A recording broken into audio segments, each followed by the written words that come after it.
New technology is continuing to increase and upgrade because its primary goal is to make our lives easier and allow us to accomplish tasks that were once difficult in the past.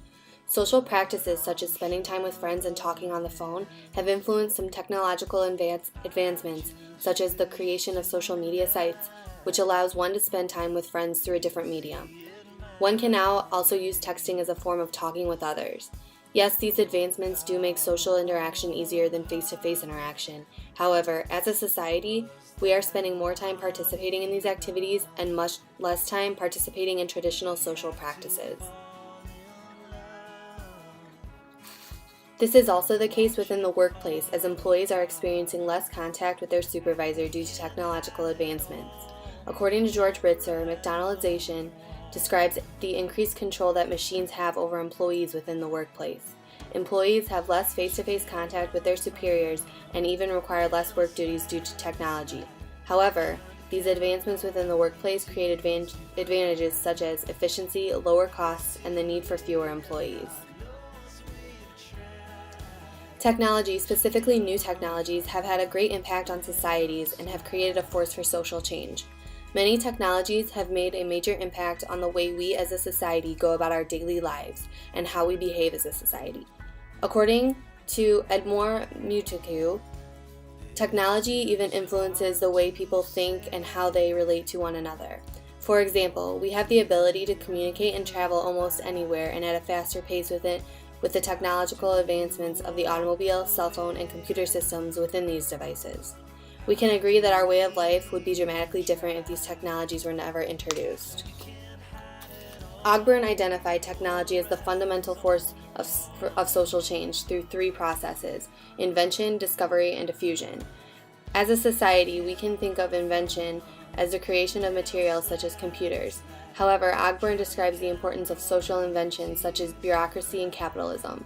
These are the inventions that can have some of the biggest impacts on society, as these inventions aim to control human behavior. Within the field of corporate communications, technology has created many advantages, including efficiency. However, it has also created problems, including distraction and misunderstandings. Those in the field of corporate communications are now able to make contact with other professionals and clients at a faster rate with much ease. Communication is now available through many mediums, including email, telephone calls, text messages, and even social media outlets. These advancements of communication technology also allow for professionals to reach clients and suppliers from long distances. Text messaging and email opportunities allow for contact without disturbing the receiver until he or she is ready to read and respond to the message. The disadvantages to these technology advancements within the field of corporate communications includes the lack of face-to-face contact with other employees and clients.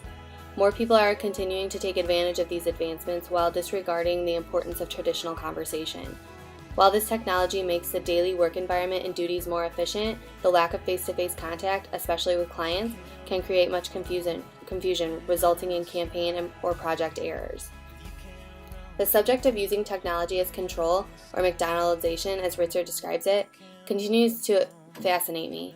Technology as a form of control has shaped our interactions and usage of technology within the workplace, education system, and healthcare system. Technology is not only considered the machines available for use, but also the rules and regulations that are set by organizations and supervisors. Because we as a society have been surrounded by technology, we expect this technology to be everywhere we go and easily available. For example, if one has experienced a medical condition, he or she expects there to be advanced technology that can diagnose and cure the condition.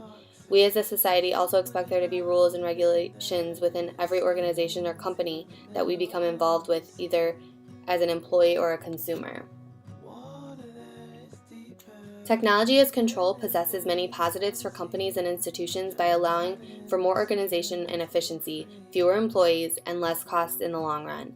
Within the healthcare system, technology has allowed for many research opportunities and positive outcomes, as well as efficient diagnosis and surgery processes. As I have stated, technology also includes set of rules and regulations to be followed by employees and consumers. These rules and regulations control human behavior based upon the desired outcomes for each organization and institution. While many of these regulations are used to keep everyone on track and organized, many of the negatives associated with this type of technology include possessing too much control over key employees. For example, within the education system, there is a set schedule for both students and teachers or professors. These schedules are aimed to increase productivity while giving everyone consistency. However, these schedules control when students enter and exit the classroom, while leaving little control from the teacher or professor. As the superior within the classroom, the professor doesn't actually have much control over his or her students, while the institution makes all of the decisions. Within the healthcare system, there is much external control over physicians, such as the use of pathways. A pathway is a set of guidelines that each physician should follow based on the medical issue he or she is attempting to solve. As these pathways are designed for efficiency, it doesn't give each physician the leeway to perform the knowledge and tasks that they have learned throughout their educational career or experiment with new research methods. Emerging technology has caused many societal issues in our daily lives. As technology continues to increase and make our lives more efficient, it is also causing problems by decreasing face-to-face contact with family, friends, and others in society. Within the workplace, supervisors are no longer required to spend long amounts of time communicating with their employees. Within the healthcare system, people are now able to receive care including a diagnosis, treatment, and prescriptions through the internet with no required contact with a physician. While this does save time, it eliminates the need of traditional conversation with others, which can cause confusion or misinterpretation at times, as well as a general lack of effective communication. Prosthetics and orthotics are widely available in the United States as well as other high-income countries, but the developing world is struggling to receive proper care for such technologies, mainly due to economic, social, and psychological factors. This is an issue of concern because as technology continues to advance, not everyone is able to experience these new technologies, especially the technology available within the healthcare system. Because healthcare is aimed to improve the quality of life, everyone should have the opportunity to be treated with this technology, including prosthetics and orthotics. The experience that many benefits that can result from use. There is an estimated 25.5 million people in the world in need of prosthetic and orthotic devices. Those in low-income and developing countries who receive care for prosthetic issues are not receiving care using the appropriate prosthetic and orthotic technology. The issue impacts those in developing countries who are in need of improved quality of life through benefits from prosthetic and orthotic technology. The unavailability of these devices to this population gives the disabled many disadvantages during domestic, social, and employment activities. The majority of these people are unable to exercise their human rights, especially the right to appropriate medical care.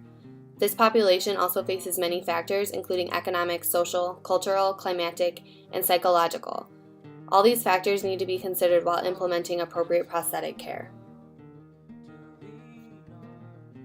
The lack of proper medical care, including prosthetics and orthotics, in developing countries can be connected with a control issue. These rules and regulations that the healthcare system requires, including payments, aren't always available in these developing countries. Because physicians expect to be paid for both time and materials, there are few who choose to neither volunteer their time nor donate materials. Because of the technology that these rules and regulations associate with, the healthcare system is controlling who and who cannot receive proper medical care. By connecting this issue with the topic of technology as control, I am able to understand that there is only so much that can be done to improve the availability of prosthetics and orthotics in low-income countries.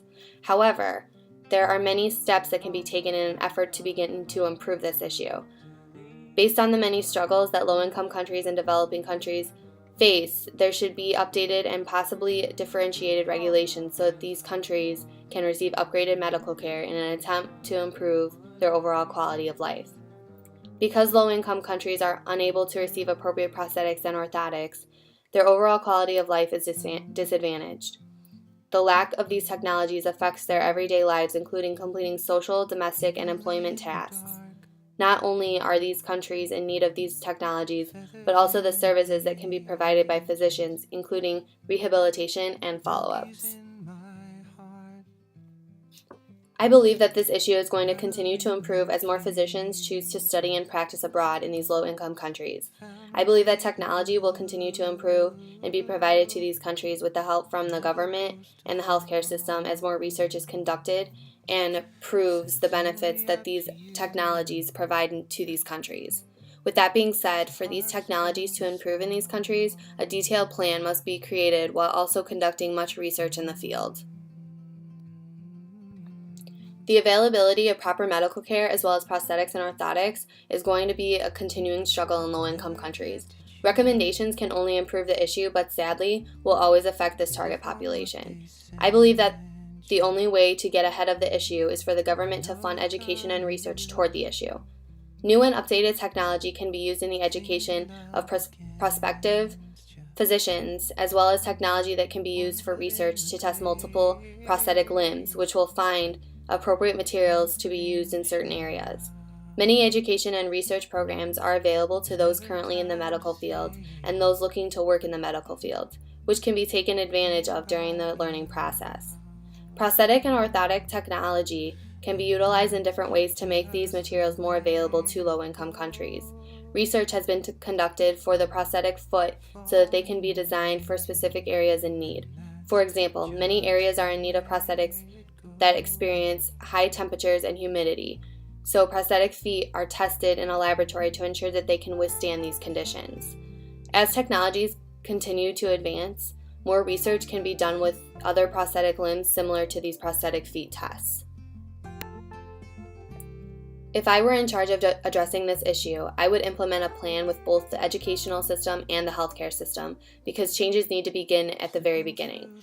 Initial ideas for a plan include government funding for prospective healthcare students. This funding can be increased through the availability of more scholarships and training programs for students interested in working with prosthetics and orthotics. Appropriate education and training is key for successful research and care in low-income countries. Other ways that funding would be used in the healthcare system is by providing clinics in these areas for rehabilitation and follow-up services. The prosthetic and orthotic technology will only be successful if these services are available. I believe that this plan will only provide benefits for low-income countries because they will have technology and physicians available to them for improved quality of life. Proper education and research will allow for many tests to show which materials are more appropriate for specific areas, as well as inform researchers about which limbs need improvements based on which elements are failing to work. The overall goal of this plan is to make prosthetics and orthotics technology available in low-income countries that can withstand extreme conditions, as well as designed to be used every day for many years.